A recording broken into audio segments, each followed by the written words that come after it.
नमस्कार विद्यार्थी मित्रांनो, आपल्या सगळ्यांचं BN अकॅडमीच्या ऑनलाईन प्लॅटफॉर्मवर स्वागत आहे.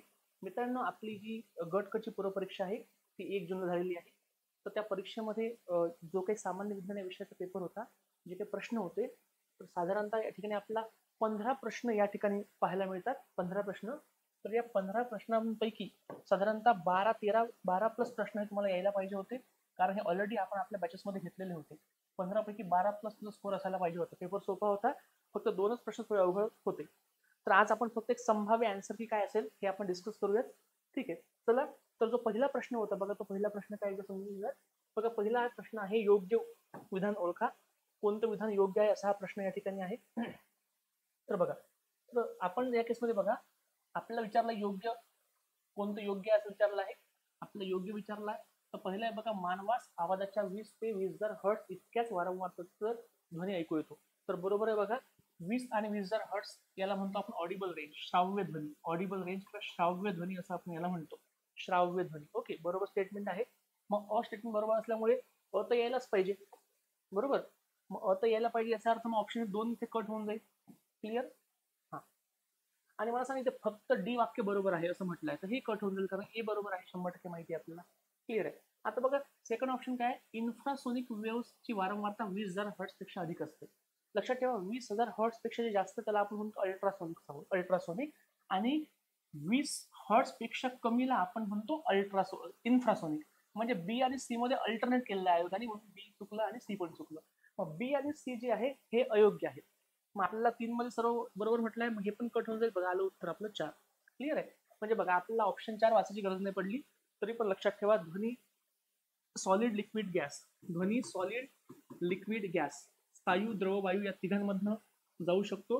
फक्त निर्वात म्हणजे व्हॅकम मधनं हा जाऊ शकत नाही, लक्षात ठेवा. ओके, क्लिअर आहे सगळ्यांना. पहिला प्रश्न सोपा प्रश्न होता. चला, आपण जर दुसरा प्रश्न या ठिकाणी पाहिला, तो आहे बघा, खालीलपैकी कोणते इलेक्ट्रॉनिक उपकरण प्रकाश ऊर्जेचे रूपांतर विद्युतमध्ये करतं. PYQ बॅच मध्ये हा आपण कव्हर केला होता. याच्या आधी सुद्धा आयोगाने हा प्रश्न विचारला होता.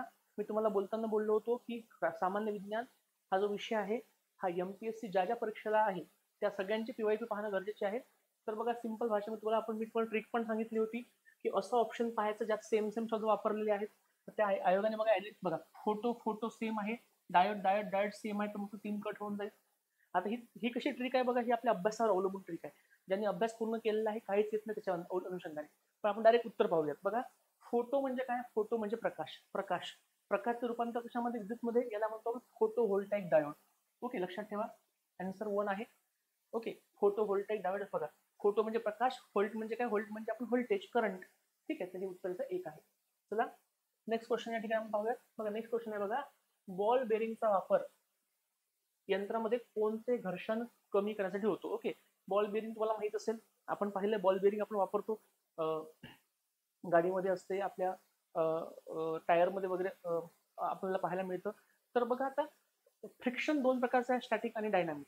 ओके, तर स्टॅटिक फ्रिक्शन म्हणजे काय, ज्या ठिकाणी सरफेस स्टेबल असतात, किंवा त्याला म्हणू शकतो आपण की ज्या ठिकाणी कुठल्याही प्रकारची गती नसते. ओके, मग बॉल बेरिंग मध्ये गती असते, मग ऑप्शन 1 स्टॅटिक हा कट होऊन जाईल. क्लिअर आहे. आणि लक्षात ठेवा, सगळ्यात महत्वाची आता इथे बघा, स्लाइडिंग म्हणजे काय, एकावर स्लाइड होणे. तर रोलिंग मध्ये काय होतं, ते एकाने फिरतात, एकावर एक स्लाइड होत नाही. तर एक उत्तर सिंपल आहे बघा, रोलिंग फ्रिक्शन. ओके, बाकी उत्तर याचं येत नाही. Rolling friction phenomena use in ball bearing, त्याचं एक्झाम्पल लक्षात ठेवा, बॉल बेरिंग. क्लिअर आहे. मग तुम्हाला बघा, हा पॉईंट महत्वाचा, घर्षणाचे प्रकार मी तुम्हाला शिकवले होते. चला, नेक्स्ट पॉईंट बघा, या ठिकाणी आपल्याला पाहायला मिळतो. नेक्स्ट क्वेश्चन, कांस्य या मिश्र धातूमध्ये या 2 धातू समावेश असतो. बघा, आपली जी PYQ बॅच होती, जी BN अकॅडमी तिथं 10 रुपयाला होती, त्याच्यावर तुम्हाला मी सगळ्या ट्रिक्स सांगितल्या होत्या. German silver, bronze, brass, Dutch metal, Monel metal. ठीक आहे, तर त्यापैकी तुम्हाला मी ट्रिक सांगितली होती, कांस्य किंवा ब्रॉन्झ. बघा, कांस्य किंवा ब्रॉन्झ याचा आपल्याला काय मिळालंय, मेडल. आणि हे मेडल आपण कुठे ठेवायचं, कॉटवर. कॉटवरनं काय बघा, कॉपर टीन. मग कॉपर टीन असं आपण पाठ केलं होतं, कॉपर टीन ऑप्शन फक्त 1 मध्ये आहे. 3ला मराठीमध्ये आपण जास्त असं म्हणतो, पण आयुर्वेद इंग्लिश शब्द वापरलेला आहे. कॉपर म्हणजे तांबे. क्लिअर. चला, पुढला प्रश्न या ठिकाणी आपल्याला लक्षात ठेवायचा आहे, कार्बन सल्फाईडचा उपयोग आपल्याला विचारलेला आहे. आता बघा, आता हे जे युजेस आहे याच्यामध्ये लक्षात ठेवा 2 गोष्टी. जर हा प्रश्न ज्या रेफरन्स मधनं विचारलेला आहे त्या अनुषंगाने उत्तर येतं. बरोबर. 11-12 एनसीईआरटी स्टेट बोर्डामधनं प्रश्न आलेला आहे. ओके. आता बघा, जर आपण गुगलवर गेलो, गुगलवर, तर ऑप्शन व्हेरिएबल, ऑप्शन याच्यामध्ये बदलू शकते. ठीक आहे. पण जर ज्यातनं प्रश्न विचारलाय त्यांनी तर फिक्स दिलं होतं की याच्यासाठी वापरणार. आता बघा, ऍक्च्युली कृत्रिम काच म्हणजे कृत्रिम प्रकारचे जे काही घडामोडी आहेत त्याच्यामध्ये वापरतात बघा, कार्बन डायसल्फाईड वापरतात, हे पण आहे, तुम्हाला गुगलवर सापडेल. पण या प्रश्नामध्ये मला असं वाटतं ऑप्शन्स पाहून की बघा इथे काय, कीटकनाशक, तणनाशक, बुरशीनाशक, म्हणजे नक्कीच हे काहीतरी ऍग्रिकल्चर यूज साठी असलेला प्रश्न आहे. मग या केसमध्ये लक्षात ठेवायचं उत्तर आहे कीटकनाशक. आणि तसं तुम्हाला मी म्हटलंय, जर आपण एक ऑप्शन कट केलं, जे उरले त्यापैकी एक उत्तर द्यायचं. ही ट्रिक वापरतो आपण जनरली जेव्हा आपल्याला काहीच माहित नसेल. पण लक्षात ठेवा, कार्बन डायसल्फाईड हा जो आहे हा आपण धान्यांना कीड लागू नये, कीटनाशक म्हणून याचा वापर करतो, बॉटफ्लाईज वगैरे पासून रक्षण करण्यासाठी याचा वापर आपण करतो. क्लिअर आहे. मी तुम्हाला पीवायक्यू बातमीत सांगितलं होतं, आयोगाने विचारले बुरशीनाशक, तणनाशक, 2,4-D वगैरे हा प्रश्न आयोगाने खूपदा विचारलेला आहे. तर तुम्ही लिस्ट करून ठेवा, इन्सेक्टिसाइड, हर्बिसाइड, फंगिसाइड सगळ्यांचे, जेणेकरून काय होईल, तुम्हाला एकदा आयोगाने प्रश्न विचारता बोर्डो मिश्रण काय असतं, तर हे सगळ्या लिस्ट जर मी केल्या असतं तर नक्की तुम्हाला प्रश्न टॅकल झाला असता. क्लिअर. चला जायचं पुढे. लवकरच आपण काय शिकवलं आहे आणि कसा प्रश्न लेक्चर मधून आलाय याचे पण रील्स किंवा व्हिडिओ अपलोड करणार आहोत. क्लिअर आहे. आता बघा, सर्वात मोठा डायपोल मोमेंट असलेला रेणू. आता हा प्रश्न थोडासा अवघड हार्ड लेवलचा आपण म्हणू शकतो, कारण हा 11-12 बेस्ड प्रश्न आहे. 11-12 आहे पण कॉन्सेप्च्युअल बेस्ड प्रश्न आहे. आता बघा, अशा प्रश्नामध्ये हा प्रश्न याच्या आधी पण विचारला होता, डायपोल मुवमेंट. डायपोल मुवमेंट म्हणजे काय बघा, पॉझिटिव्ह आणि निगेटिव्ह चार्ज यामधलं जे सेपरेशन आहे त्याला म्हणतो आपण डायपोल मुवमेंट. धनप्रभार आणि ऋणप्रभार याच्यामधलं असणारं अंतर याला आपण डायपोल मुवमेंट. पण जेवढे बॉन्ड जास्त त्या बॉन्ड मधला एक कॉन्सेप्च्युअल पॉईंट आहे, आपण नंतर घेऊयात. पण आता बघा या प्रश्नामध्ये, आता हे प्रत्येक प्रश्नाचं काढण्याची गरज नाही. तुम्हाला 11-12 मध्ये काही कॉमन एक्झाम्पल दिले आहेत, कोणाची जास्त कोणाची कमी, कोणाची किती येते काय येते असं दिलेलं आहे. मग याचं उत्तर डायरेक्टली उत्तर आहे बघा, हे CHCl3 चं उत्तर आहे. ओके, CHCl3 बघा, कारण बघा याच्यामध्ये क्लोरीन 3 आहेत, कार्बन हायड्रोजनचा बॉन्ड आहे, हायड्रोजन क्लोरीनचा बॉन्ड आहे, बॉन्डिंग जास्त, त्याच्यामुळे सेपरेशन जास्त असलेलं पाहायला मिळतं. क्लिअर आहे सगळ्यांना. मग हा प्रश्न थोडासा अवघड तुम्ही म्हणू शकतो. क्लिअर आहे. नंतर बघा पुढला प्रश्न हा. आता अजून एक हा प्रश्न, हा पण प्रश्न मुलांना थोडासा हार्ड वाटू शकतो, पण ज्यांनी एनसीईआरटी वाचलेली आहे किंवा थोडं डीप मध्ये काही गोष्टी वाचल्या, हा प्रश्न तुम्हाला येऊ शकतो. आणि आपण थोडं एक त्याला काय म्हणू शकतो, आपण एक कॉमन सेन्स पण वापरू शकतो याच्यामध्ये. पण आपण डायरेक्ट उत्तर बघूयात. बघा, पेट्रोमायझॉन जो आहे, पेट्रोमायझॉन हा प्राणी सायक्लोस्टोमॅटा गटामध्ये येतो. सायक्लोस्टोमॅटा बघा, सायक्लोस्टोमॅटा व्हर्टिब्रेट्सचा हा एक प्रकार आहे. मराठीमध्ये म्हणतो आपण वर्ग चूषकमुखी. ओके, चुकून मी माझ्या व्हिडिओमध्ये एकदा मॅमिलिया बोललो होतो, पण ते चुकून झालं बोलताना, पण याच्यामध्ये येतो. ठीक आहे. तर बघा, पेट्रोमायझॉन मध्ये काय असतं बघा, हे जे अँटीकोॲग्युलंट आहे, अँटीकोॲग्युलंटचा अर्थ काय होतो, असे घटक ज्याच्यामुळे रक्त गोठत नाही. लक्षात ठेवा. ठीक आहे. आता आपल्या शरीरामध्ये असे घटक रक्तामध्ये असतात. ओके, हेपॅरिन रक्त गोठू देत नाही. ओके, प्रोथ्रामिन रक्त गोठू देते. क्लिअर आहे. पण बघा, या पेट्रोमायझॉन मध्ये आपण जर पाहिलं तर ह्याची सलायव्हरी ग्लँड आहे, लाळ ग्रंथी, हे कार्य करताना आपल्याला पाहायला मिळतात. ठीक आहे. तर बघा, असा प्रश्न या ठिकाणी आहे, महत्वाचा पॉईंट आहे. Okay, done. बघा पुढला, बघा कांगारू हा कुठला प्राणी आहे. आता बघा, तुम्हाला मी शिकवलं आहे खूपदा, कांगारू म्हणजे काय. कांगारू बघा, सगळ्यात महत्वाची गोष्ट, कांगारू हा प्राणी सस्तन प्राणी आहे, मॅमेलिया प्राणी असलेला पाहायला मिळतो. आता कॉमन सेन्स काय सांगतो, कांगारू सरपट प्रकार आहे, हे तर कॉमन सेन्स आहे, तुम्ही कांगारू पाहिला असेल. ओके ओके, आपण मागच्या वर्ल्ड कप कांगारू जिंकले, ऑस्ट्रेलिया जिंकलं, आपण म्हणतो असं. पक्षी आहे का कांगारू? अजिबात नाही. आणि कांगारू हा जमिनीवर राहतो, तो काही पायात नसतो, उभयचर पण नाही. लक्षात ठेवा. ओके, हा सस्तन प्राणी आहे. सस्तन प्राणी 3 प्रकारचे असतात, प्रोटोथेरिया, मेटाथेरिया आणि युथेरिया. तर हा मेटाथेरिया जो प्रकार आहे, याच्यामध्ये आपण जर पाहिलं तर यांच्या शरीरामध्ये पिशवी असते. हे सजीव अपरिपक्व जन्माला घालतात. तर त्याच्यामधला एक एक्झाम्पल आपल्याला पाहायला मिळतं कुठलं, कांगारू. ठीक आहे. याच्यामध्ये आणखी बघा, ओम्बॅट, उपोराम असे एक्झाम्पल आपण पाहिले होते. या गटाला आपण मार्सुपियन सुद्धा म्हटलं होतं. क्लिअर आहे. चला, तर हा प्रश्न तुम्हाला मी सांगितलं होतं की एक तर आयोग प्रश्न विचारेल मॅमेलिया मधल्या प्रोटोथेरियावर, जे अंडी घालणारे सस्तन प्राणी असतात. पण आयोगाने यावेळेस प्रश्न या सेकंड गटावर विचारलेला आहे. क्लिअर. चलो जाऊ पुढे. बघा, आता बघा, खाली नमूद केलेले प्राणी आणि त्यांच्या ऑर्डर प्रमाणे योग्य जुळवाजुळव असा प्रश्न या ठिकाणी आपल्याला विचारला होता.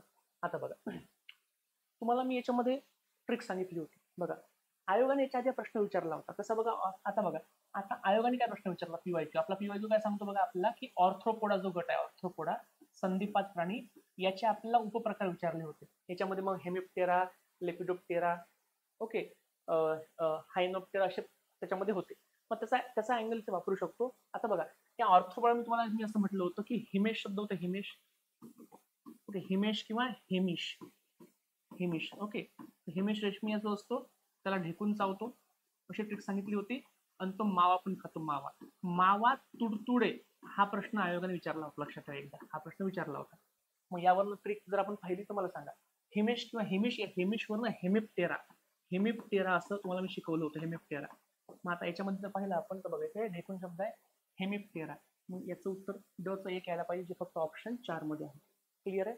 याच्यामध्ये मी अजून एक ट्रिक सांगितली होती बघा, याच्यामध्ये तुम्हाला एक ट्रिक सांगितली होती मी ती कुठली तर बघा, मधमाशी. मध म्हणजे काय, मध म्हणजे हनी, हनी. मग हनीवरनं हॅमिनोप्टेरा किंवा हनिप्टेरा. ओके, मग याच्यावरनं हॅनिप्टेरावरनं ऑप्शन हे मधमाशीचं उत्तर यायला पाहिजे होतं सी चं 4, जे फक्त ऑप्शन 4 मध्ये आहे. ओके, सगळ्यांना क्लिअर आहे, तुम्हाला काही डाऊट आहे या ठिकाणी? Okay, done. तर बघा असं उत्तर ते क्लिक होतं. आणि लक्षात ठेवा, या गांडुळावर पण प्रश्न विचारला होता त्याच्या आधी आयोगाने की जो ॲनलिडा आहे त्याचे प्रकार आहे बघा, पॉलिकायटा, ऑलिगोकायटा. तर मग ऑलिगोकायटामध्ये ऑलिगोवर ओपिप्टेरा असं या ठिकाणी आपण लिंक लावू शकतो व्यवस्थितपणे. ठीक आहे, हा प्रश्न सॉल्व्ह होतो. क्लिअर सगळ्यांना? तो मी अजून सांगितलं त्याच्यामध्ये अजून एक गट आहे बघा, तो कुठला बघा, तो म्हणजे ब्लाटोडी. ब्लाटोडी, ब्लाटोडी हा गट पण येतो, ब्लाटोडी.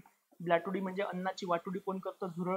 झुरळ याच्यामध्ये येतो. तुम्हाला मी सगळी ट्रिक सांगितली होती. ओके, बघा सगळ्यात महत्त्वाची गोष्ट, तुम्ही शिकाल, कोणाकडनं शिकाल, पुस्तक वाचाल, इतकं आहे, पण ते लक्षात राहिलं पाहिजे. गट, गटाचे गट, गटाचे गट, संघ, काल क्लास वगैरे. तर आपल्याकडे ट्रिक काय लक्षात ठेवून देतो तुम्हाला मी. Okay, I will make you memorize everything with very small efforts. तर तुम्ही फक्त क्लास करा, बाकी सगळं तुमचं मी पाहून देईल, डोंट वरी. क्लिअर आहे? बघा, ठीक, जाऊ पुढे. पुढला प्रश्न या ठिकाणी बघा, आता भुईमुगावरनं टिक्का रोग. तुम्हाला सांगितलं होतं भुई म्हणजे काय, जमीन. भुई म्हणजे जमीन. जमिनीवर आपण काय लावतो, जमिनीवर आपण हात घेतो काय लावतो, टिक्का. मग तुम्हाला मी शिकवलं होतं की तुम्हाला हे सांगितलं होतं की कॉमन रोगांची पीडीएफ तुम्हाला दिली होती. हे रोग कोणामुळे होतात, हे रोग कारण तुम्ही नेटवर टाकून स्वतः लिहून द्या. ओके, का बरं, कारण तुम्हाला लक्षात राहील. बरोबर, तुम्हाला खुद्द बोललो होतो. आता बघा, कोलोट्रायकम, पश्किनिया हे जर पाहिले बघा तर हे खूप पिवायकूच आहेत सगळे. ओके, तर बघा हा जो टिक्का रोग आहे हा सर्कोस्कोरा अझाडिराक्टा किंवा परसोना याच्यामुळे होतं, लक्षात ठेवा. उत्तराचं 2 आहे. क्लिअर? Next point. आता बघा, आता हा तो कॉमन सेन्सचा प्रश्न आहे, जैविक खत. आता सगळ्यात पहिले जैविक खत चांगलं आहे की वाईट आहे? चांगलं आहे. मग जी गोष्ट चांगली आहे मला सांगा, त्यामुळे सुपीकता कमी होईल का? नाही. त्यामध्ये मातीची आम्लता वाढत नसते, मातीची आम्लता कमी होते उलट. क्लिअर आहे? मग 2-3 कट होऊन जाईल. आणि सगळ्यात महत्त्वाची गोष्ट, मर्क्युरी, पारा हा जमिनीसाठी चांगला नाहीये, खराब आहे तो. ओके, मग हा खराब घटक वाढणार का? नाही वाढणार. मग काय होतं बघा, मातीमधले पोषक तत्व त्याच्यामुळे चांगले होतात. Actually bio fertilizer are fertilizers which gives nutrient enrichment to the soil. Clear आहे? सोपा प्रश्न होता. हा, जाऊ पुढे. आता पुढला आहे बघा, कोणते विधान ब्रायोफाइट संबंधित. ब्रायोफाइटचा प्रश्न बघा, मी तुम्हाला एक गोष्ट सांगितली होती, खूप शिकवलंय बघा, शॉर्ट मध्ये लिहितो. हॅलोफायटा, ब्रायोफायटा आणि टेरिडोफायटा. ओके, हॅलोफायटा काय बघा, हा जलचर आहे. जलचर म्हणजे काय, ॲक्वेटिक आहे. ब्रायोफायटा हे उभयचर आहे. उभयचर म्हणजे काय, जमीन आणि प्राणी पाणी दोन्ही ठिकाणी असतात. टेरिडोफायटा हे पहिले भूचर आहेत. बरोबर, हे तुम्हाला मी सांगितलं होतं. आणि याची एक्झाम्पल पण सांगितली होती, तुम्हाला ट्रिक्स सांगितलं. ट्रिक याच्या उदाहरणांच्या तुम्हाला मी सांगितलं तर ट्रिक्स सगळ्या, ह्या ट्रिक्स आपल्या टेलिग्रामवर, युट्यूबला पण अवेलेबल आहेत सगळ्या ट्रिक्स. ओके, मग आता बघा, मला सांगा, ब्रायोफाइट उभयचर आहेत का? आहेत, पण विचारलं चुकीचं, म्हणजे एक यायला नको. बरोबर. नंतर बघा, आता बघा, हॅलोफायटाला मूळ खोळ पान नसते. मूळ खोळ पान सुरू होतं टेरिडोफायटामध्ये, त्याच्यामुळे ब्रायोफायटामध्ये लहान लहान मुळं असतात, त्यांना आपण म्हणतो रायझॉइड्स. हा आपल्या नोट्समध्ये रायझॉइड शब्दावरनं हा हे बरोबर आहे. विचार चुकीचं, 3 यायला नको. क्लिअर आहे? आणि बघा, रायझोपस, रायझोपस जे आहे बघा, ही एक बुरशी आहे, बुरशी. बुरशी फंगस, आणि बुरशीची जी ट्रिक आहे हे हॅलोफायटामध्ये येते, बुरशी. लक्षात ठेवा, ब्रायोफायटामध्ये येत नाही, म्हणजे चुकीचं आहे बघा. उत्तर आहे 2. क्लिअर आहे? असं ते आहे. डन. लोक म्हणतात ट्रिक हे नाही. मित्रांनो, मी 10 वर्षापासून शिकवत आहे सायन्स या क्षेत्रामध्ये. ओके, सायन्सच्या आधी पण माझं चांगलं बॅकग्राऊंड आहे, फिजिक्स, केमिस्ट्री, मॅथ्स आणि बायोलॉजी. नीटला पण बायोलॉजी शिकवलेलं आहे. त्याच्यामुळे माझा एक माइंड मॅप किंवा त्याला म्हणतो आपण की मेमरी मॅप किंवा मेमरायझेशन मध्ये एक एक्सपर्टाईज आहे. तर शिकवताना तसं शिकवलं गेलं असतं की जेणेकरून मुलांना प्रश्न टॅकल झाला पाहिजे, प्रश्न आला पाहिजे. ठीक आहे, तशा अनुषंगाने हा पॉईंट हे आपण पाहिला. ठीक आहे, पुढल्या बघा, या परस्पर संबंधामध्ये एका प्रजातीला फायदा होतो आणि दुसऱ्याला हानी पोहोचत नाही किंवा फायदा देखील होत नाही, याला काय म्हणतो आपण? म्हणजे बघा, संबंध तर आला आहे पण त्याचा फायदा नाही ना तोटा नाही, बरोबर? संबंध येतो. आता मला सांगा, आता आपण थोडंसं कॉमन सेन्स वापरू याच्यामध्ये. मला सांगा, म्युच्युअलिझम शब्द, म्युच्युअल म्हणजे काय? म्युच्युअल म्हणतो ना, mutual respect, okay, mutual understanding, दोघांना फायदा. दोघांना फायदा म्हणजे काय? दोघांना फायदा म्हणजे म्युच्युअल, परस्पर वाद. मग हे यायला नको. आता परजीवी म्हणजे काय? दुसऱ्यावर जगणारा. मग दुसऱ्यावर जगतो त्याच्यामुळे दुसऱ्याला हानी होईल ना, बरोबर? हा, मग पॅरासाइटमुळे काय होतं बघा, ज्यावर हे जगतात परजीवी त्या सजीवांना धोका किंवा रोग निर्माण होतो याच्यामुळे. मग आपण बघू शकतो एंडो पॅरासाइट, एक्झो पॅरासाइट आपण पाहू शकतो. शरीराच्या आतमध्ये जंत, लिव्हर फ्यूट हे कृमी आतमध्ये हानी करतात, बाहेर मच्छर ढेकून शरीराच्या लीच हे बाहेर हानी करतात. ठीक आहे, तर मग हे पण यायला नको. ओके, आता हे जे ॲनिमलिझम आहे बघा, याच्यामध्ये हानी होते, याच्यामध्ये दुसऱ्याला हानी होते आणि ही हानी टाळू शकतात. ओके, मग हे पण येणार नाही. ऍक्च्युली बघा, ज्याच्यामध्ये काहीच होत नाही त्याला म्हणतो चार. ओके, ठीक आहे, तसं. ओके, जाऊ पुढे. आणि बघा आता हा प्रश्न बघा, हा प्रश्न तर डायरेक्टली आपल्या नोट्स मध्ये विचारलेला आहे. हा प्रश्न की कोणत्या खनिजाच्या अभावामुळे गलगंड हा आजार होतो? ठीक आहे, आता बघा, गलगंड हा आयोडीनमुळे होतो, बरोबर? ठीक आहे, मग हे कशामधलं आहे? हे आपली बायोलॉजी आहे, बरोबर, बायोलॉजी. पण तुम्हाला माहिती आहे का, हा आजार बऱ्या करण्यासाठी आपण वापरतो आयोडीन 131 वापरतो, आयसोटोप. मग ही केमिस्ट्री पण आहे, तर तुम्हाला केमिस्ट्रीमध्ये पण पाहायला मिळेल, बायोमध्ये पण पाहायला मिळेल. हा प्रश्न सोपा आहे बघा, आयोडीन तर आहे. ओके, आपली जी गलग्रंथी आहे, जी आपली थायरॉइड ग्लँड आहे, ही याच्यामध्ये वाढते. क्लिअर आहे, सोपा आहे एकदम. आणि बघा, शेवटचा प्रश्न या ठिकाणी बघा, तोंडावाटी घेतली जाणारी पोलिओ लस ही कोणत्या प्रयोगशाळेमध्ये तयार केली जाते? याच्या आधी आयोगाने प्रश्न विचारला होता, कोणते कोणते लसी तयार करणारे भारतामधले महत्वाच्या कंपनीज आहेत. तर त्यावर तुम्ही जर काम केलं असतं तर हा प्रश्न आला असता. बघा, याच्यामध्ये आपण जर पाहिलं तर बघा, या पहिल्या 3 आहेत, ही चौथी याच्यामध्ये नाही. पण आता पहिल्या 3 मध्ये तुम्हाला ही जरी आली असती सी, तर सी फक्त ऑप्शन कशावर 3 मध्ये आहे, उत्तर आलं असतं 3. ठीक आहे, तर बघा, अशा प्रकारे हा पेपर होता. हा, आता आयोगाने प्रश्न विचारला होता, तोंडावाटे कोणती लस घेतात पोलिओची? तर ती म्हणतो ओरल पोलिओ वॅक्सिन, ज्याला म्हणतो आपण सॅबिनची लस, सॅबिन. ठीक आहे, तर असं हे आयोगाने प्रश्न विचारला होता. तर मग आपण जर आयोगाची पीवायसी थोडी अनालाइज केली व्यवस्थितपणे, तर एक स्टेप जर पुढे गेलो, नक्कीच प्रश्न कुठले असू द्या आपण ते टॅकल करू शकतो. तर जर ज्यांनी आपला क्लास केला असेल आणि पीवायक्यू बॅच केली असेल अप्रोच बिल्डिंग, तर डोळे झाकून त्यांना 10-12 प्रश्न तर हमखास येतात, बरोबर येतात. ठीक आहे, तर आय होप सगळ्यांना आन्सर की समजली असेल. इथून पुढे आपण चांगल्या व्हिडिओची सिरीज ते घेऊन येतो आहे. ओके, नक्की यूट्यूबला आपल्या सबस्क्राईब करा आणि कॉन्टॅक्टमध्ये राहा किंवा जॉईन व्हा. ठीक आहे, चला थांबूयात.